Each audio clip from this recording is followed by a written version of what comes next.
Hi viewers, நினைத்தாலே நிற்கும் serial இன்னைக்கு எபிசோட அப்படியே பார்க்கலாமாங்க. சமீர் வந்து ரொம்ப டென்ஷனா இருக்காரு. என்னடா இன்னும் நித்யாவோட வீட்டுல இருந்து எந்த ஒரு ஃபோன் காலும் வரலன்னு சொல்லிட்டு ரொம்ப டென்ஷனா இருக்காங்க. அந்த சமயத்துல ரோகனுடைய அப்பா வந்து சமீரோட அம்மா கிட்ட வந்து ஃபிளைட் கிட்ட கொடுக்குறாரு. ஃபிளைட் கிட்ட பார்த்து நம்ம சமீர் வந்து இன்னும் டென்ஷன் ஆகிட்டு, என்னடா இது அம்மா வந்து ஊருக்கு கிளம்ப போறாங்க, இன்னும் நித்யாவோட வீட்டுல இருந்து எந்த ஒரு ஃபோன் காலும் எந்த ஒரு பதில் வரலன்னு சொல்லிட்டு நம்ம சமீர் வந்து ரொம்ப டென்ஷனா இருக்காரு.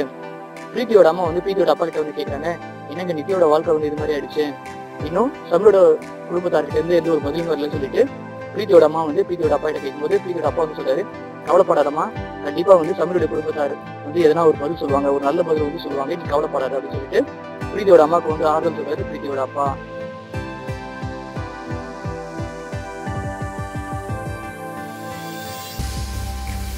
நித்யா ரொம்ப கவலையில இருக்காங்க. அந்த சமயத்துல பாத்ரூம்ல இருந்து பிரீத்தியோட வாய்ஸ் கேக்குது.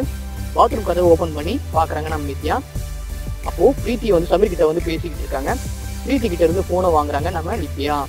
அந்த சமயத்துல பிரீத்தி கிட்ட பேசுறதா நினைச்சு நம்ம சமீர் பாத்தீங்கன்னா வந்து நித்யா கிட்ட வந்து என்ன சொல்றாருன்னா, பிரீத்தி புரிஞ்சுக்கோ, உன்னுடைய அக்கா கிட்ட வந்து சொல்லு, அதாவது நித்யா அப்பா வந்து ரொம்ப தவறா வந்து என்னுடைய அம்மாவை பத்தி பேசியிருக்காரு, அதனால நித்யாவுடைய அப்பா வந்து என்னுடைய அம்மா கிட்ட வந்து மன்னிப்பு கேட்கணும் அப்படின்னு சொல்லிட்டு நம்ம சமீர் வந்து பிரீத்தி கிட்ட சொல்றதா நினைச்சு நித்யா கிட்ட வந்து சொல்றாரு. அப்போ சமீர் அது மாதிரி சொல்லும் போது நம்ம நித்யா பாத்தீங்கன்னா வந்து, சமீர் நீ என்னதான் வந்து பிரீத்தி மூலமா என்னதான் முயற்சி பண்ணாலும் நீ சொன்னது மட்டும் நடக்கவே நடக்காது, என்னுடைய குடும்பத்தார் தான் வந்து எங்களுடைய குடும்பத்தாரை வந்து அவமானப்படுத்தி இருக்காங்க, அதனால என்னுடைய குடும்பத்தார் வந்து என்னுடைய குடும்பத்தார்கிட்ட மன்னிப்பு கேட்கணும்னு சொல்லிட்டு ரொம்ப கோமா பேசிட்டு சமீர் கிட்ட நம்ம நித்யா வந்து போனை வந்து கட் பண்ணி வைக்கிறாங்க.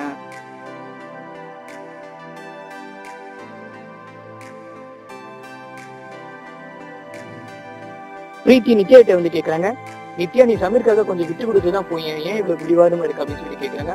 சமயத்துல நம்ம நித்யா வந்து பிரீத்தி கிட்ட சொல்றாங்க, பிரீத்தி என்னுடைய குடும்பத்தோடைய மான கௌரவம் தான் எனக்கு முக்கியம் சொல்லிட்டு பிரீத்தி கிட்ட வந்து நம்ம நித்யா சொல்றாங்க. சமயத்துல நம்ம பிரீத்தி என்ன சொல்றாங்கன்னா, நித்யா உனக்கும் சமீருக்கும் வந்து கல்யாணம் நடக்கும், அப்போ நீ இது மாதிரி ரொம்ப பிடிவாதமா எல்லா விஷயத்துலயும் இருந்தனா இந்த குடும்ப வாழ்க்கை வந்து நல்லா இருக்காது, நான் சொல்ற மாதிரி செய், சமீர் கிட்ட கொஞ்சம் அன்பா பேசு, அப்படி அன்பா பேசணும்னா சமீரை வந்து அவங்க குடும்பத்தார்கிட்ட பேசி சமீரோட குடும்பத்தார் வந்து நம்ம குடும்பத்தார்கிட்ட பேசுவாங்க, அதனால நீ சமீர் கிட்ட வந்து ரொம்ப அன்பா பேசிப்பாரு, இந்த பிரச்சனை ஒரு முடிவு வரும்னு சொல்லிட்டு நம்ம நித்யா கிட்ட வந்து நம்ம பிரீத்தி சொல்றாங்க.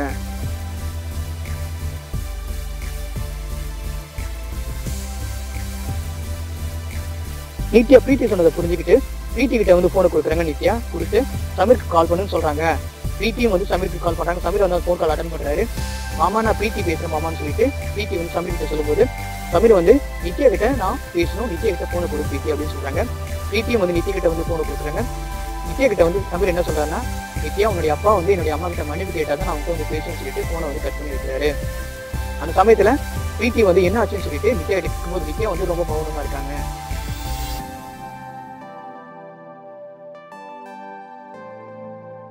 நித்யாவோட குடும்பத்தார் சமீருடைய குடும்பத்தாரோட வருகைக்காகவும் அவங்களுடைய பதிலுக்காகவும் வந்து எதிர்பார்த்து காத்துக்கிட்டு இருக்காங்க. அந்த சமயத்துல நித்யாவுடைய பெரியமா வந்து நித்யா கிட்ட வந்து சொன்னாங்க, நித்யா உன்னுடைய கையில இருக்கக்கூடிய சமீர் போட்ட அந்த நிச்சயதார்த்த மோதிரத்தை வந்து கொடுமா, அதை சமீருடைய குடும்பத்தார்கிட்ட வந்து கொடுத்துடலாம், இந்த கல்யாணம் உனக்கு வேணாமான்னு சொல்லிட்டு நித்யாவுடைய பெரியமா வந்து நித்யா கிட்ட சொல்லும் போது நம்ம நித்யா பாத்தீங்கன்னா மோதிரத்தை கொடுக்கறதுக்கு அவங்க மறுக்கிறாங்க. அப்போ ரொம்ப கோவப்பட்டு நித்யாவுடைய அப்பா வந்து நித்யாவை அடிக்க முயற்சி பண்ணும்போது நித்யாவுடைய சித்தப்பா வந்து தடுத்து நிறுத்துறாரு.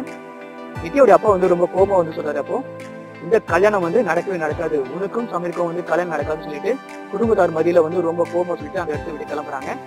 நித்யாவுடைய பெரியப்பாவும் பெரியமாவும் கூட அந்த இடத்த விட்டு கிளம்பும் போது நித்யாவுடைய நிலை நினைச்சு நித்யாவுடைய குடும்பத்தார், அதாவது நித்யாவுடைய சித்தி சித்தப்பா பிரீத்தி வந்து ரொம்ப கவலை அடைறாங்க.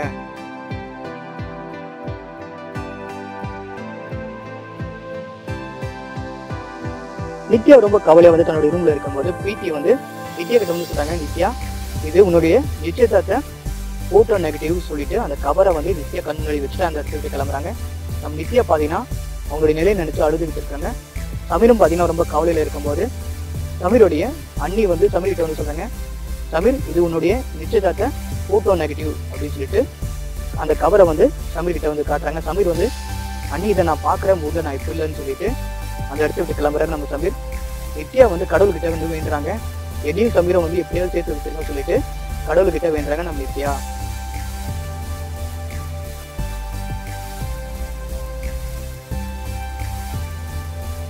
சமீர் முகேஷ் பாரத் இந்த இரு குடும்பத்தாருடைய இந்த பிரச்சனையை வந்து எப்படி சால்வ் பண்ணுறதுன்னு சொல்லி தெரிய வச்சுட்டு இருக்காங்க. அந்த சமயத்துல சமீருடைய மாமாவும் நித்யாவுடைய பெரியப்பாவும் வந்து ஒன்னா பேசிட்டு சிரிச்சுட்டு வராங்க. அதை பார்த்துட்டு முகேஷ், பரத், சமீர் வந்து ரொம்ப சந்தோஷமா அடைறாங்க. சமீர் வந்து தன்னுடைய ஃப்ரெண்ட்ஸ் கிட்ட வந்து சொல்றாரு, ஏய் பிரச்சனை வந்து சால்வ் ஆயிடுச்சு போல, சரி மாமா கிட்ட இந்த பிரச்சனை எப்படி சால்வ் ஆயிடுச்சுன்னு சொல்லிட்டு நம்ம கேட்கலாம் அப்படின்னு சொல்லிட்டு சமீர் வந்து தன்னுடைய ஃப்ரெண்ட்ஸை கூட்டிட்டு மாமாவை பார்க்கறதுக்காக போகும்போது சமீருடைய மாமாவும் நித்யாவுடைய பெரியப்பாவும் வந்து பேசிக்கிட்டு இருக்காங்க. நித்யா சமீருடைய நிச்சயதார்த்தம் வந்து நிக்கிறதுக்காக அவங்க நடத்தின நாடகத்தை பத்தி பேசி அதை பத்தி அவங்க நினைச்சு சிரிச்சுக்கிட்டு இருக்காங்க. சமீருடைய மாமாவும் நித்யாவுடைய பெரியப்பாவும் அது மாதிரி பேசிக்கிட்டு இருக்கிறத கேட்டுட்டு சமீர் பாத்தீங்கன்னா ரொம்ப ரொம்ப வந்து கோவப்படுறாரு. மாமா கிட்ட இந்த விஷயத்த பத்தி கேட்கணும்னு சொல்லிட்டு சமீர் வந்து ரொம்ப உணர்ச்சி வசப்பட்டு ரொம்ப கோவப்பட்டு அவர் வந்து கேட்கலான்னு போகும்போது முகேஷும் பரத்தும் வந்து சமீர் வந்து தடுத்து நிறுத்துறாங்க.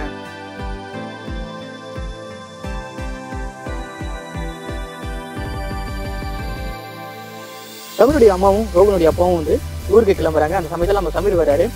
சமீர் கிட்ட வந்து சமீருடைய மாமா வந்து சொல்றாரு, சமீர் கோவப்படாதப்பா, இப்ப அமைதியா இருப்பான், அம்மா வந்து இப்ப ஊருக்கு போட்டோம், ஊருக்கு போனதுக்கு அப்புறமா இந்த பிரச்சனை கொஞ்ச நாள் கழிச்சு நித்யாவுடைய குடும்பத்தார்கிட்ட பேசி ஒரு நல்ல முடிவு எடுக்கலாம் அப்படின்னு சொல்லிட்டு சமீரோட மாமா வந்து சமீர் கிட்ட சொல்லும்போது நம்ம சமீர் வந்து ரொம்ப கோபமா வந்து சொல்றாரு, இப்படி பேசிதான் மாமா என்ன ஏமாத்திட்டேன்னு சொல்லிட்டு ரொம்ப கோபமா சொல்லிட்டு தான் கையில கிடைக்கக்கூடிய எல்லா பொருளையும் வந்து சமீர் வந்து போட்டு உடைக்கிறாரு. சமீருடைய இந்த நடவடிக்கையை பார்த்துட்டு சமீருடைய குடும்பத்தார் வந்து ரொம்ப அதிர்ச்சி அடைகிறாங்க.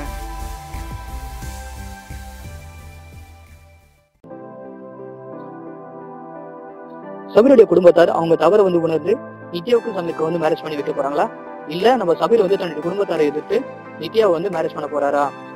இது மாதிரி நினைத்தாலே எனக்கு சில இன்ட்ரெஸ்டிங்கான ஒரு மாட்டிக்கான அப்டேட்ஸ் தெரிஞ்சுக்கணும்னு ஆசைப்பட்டீங்கன்னா மறக்காம நம்ம ஜேடிவி சேனல் வந்து சப்ஸ்கிரைப் பண்ணுங்க. நெக்ஸ்ட் அப்டேட்ல உங்க எல்லாரையும் மீட் பண்ற வரைக்கும் உங்களிடம் விடைபெறுவது உங்க மிமிக்ரி விஜய்.